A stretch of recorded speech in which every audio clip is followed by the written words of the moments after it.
आज हम दो टॉपिक को क्लियर करेंगे, एक कम्युनल अवार्ड और दूसरा पूना पैक्ट। इससे पहले सेकंड राउंड टेबल कॉन्फ्रेंस आपने पढ़ लिया, उसमें आपने क्या देखा, गांधी जी और अंबेडकर जी के बीच में बहस हो गई थी सेपरेट इलेक्टोरेट सिस्टम को लेकर, जो अंबेडकर जी के द्वारा डिमांड कर ली गई थी इस सेकंड राउंड टेबल कॉन्फ्रेंस में। उन्होंने कहा कि दलित वर्ग के लिए भी सेपरेट इलेक्टोरेट सिस्टम होना चाहिए। उसके बाद अंग्रेजों को मौका मिल गया, फूट डालो राज करो की नीति के तहत उन्हें एक और मौका मिल गया।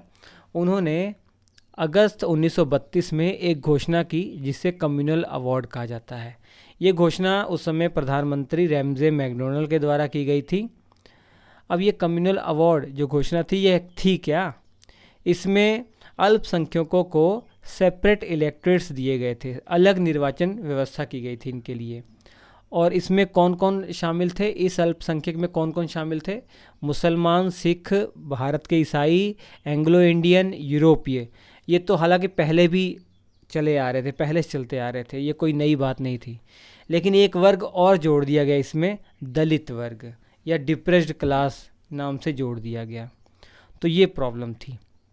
अब बोल दिया गया कि जो दलित वर्ग है इनके लिए भी कुछ सीटें आरक्षित होंगी, लेकिन सेपरेट इलेक्टोरेट सिस्टम के तहत। और बोल दी भी गया था कि 71 सीटें आरक्षित होंगी केंद्र में। ये सेपरेट इलेक्टोरेट है क्या, अलग निर्वाचन प्रणाली है क्या, ये एक बार समझिए। इसमें एक समुदाय के लोग केवल अपने समुदाय के ही उम्मीदवार को वोट दे सकते थे। समझ रहे हैं? मतलब किसी क्षेत्र में अगर बोल दिया गया कि ये दलित वर्ग के लिए सीट रिज़र्व है और सेपरेट इलेक्टोरेट सिस्टम के तहत रिज़र्व है, तो उस वर्ग में जो उम्मीदवार खड़े होंगे, जितने भी उम्मीदवार खड़े होंगे सभी दलित वर्ग से आएंगे। लेकिन उनको वोट कौन करेंगे, केवल वहाँ के दलित वर्ग के लोग ही वोट कर सकेंगे। तो ये था सेपरेट इलेक्टोरेट सिस्टम। अब इस कम्युनल अवार्ड के कारण विवाद क्यों उत्पन्न हो गया, इतना ज़्यादा विवाद क्यों उत्पन्न हो गया? विवाद इसलिए हो गया कि महात्मा गांधी को लगा ब्रिटिश सरकार जो है वो हिंदू समाज को विभाजित करने के प्रयास कर रही है। अपनी डिवाइड एंड रूल की नीति के तहत वो हिंदू समाज को बांट रही है। इससे होगा क्या, दलित जो है वो हमेशा हमेशा के लिए हिंदू समाज से अपने आप को अलग कर लेंगे।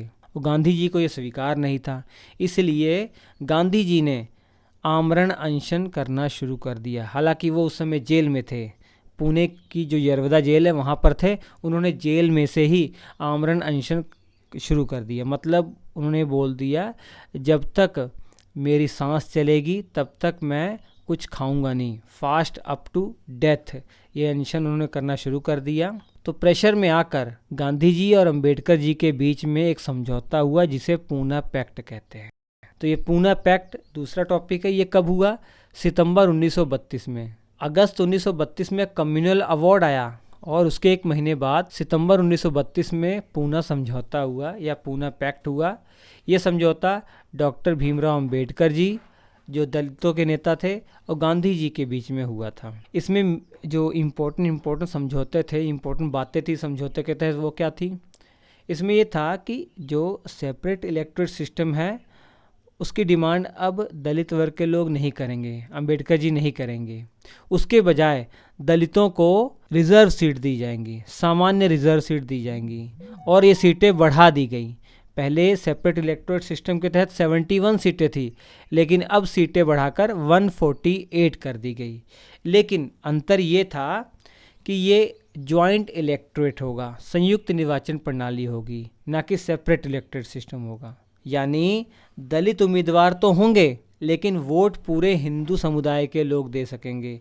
मतलब हिंदू समुदाय या जो भी उस क्षेत्र में है सब वोट दे सकेंगे। समझ रहे हैं?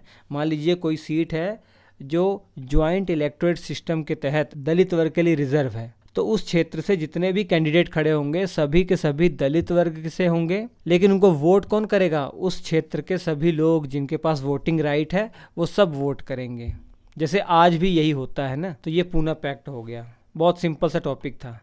तो इसका परिणाम क्या निकला? गांधी जी ने अपना अनशन ख़त्म कर दिया और दलितों को और भी ज़्यादा राजनीतिक अधिकार मिल गए और भारत की स्वतंत्रता संग्राम में एकता बनी रही।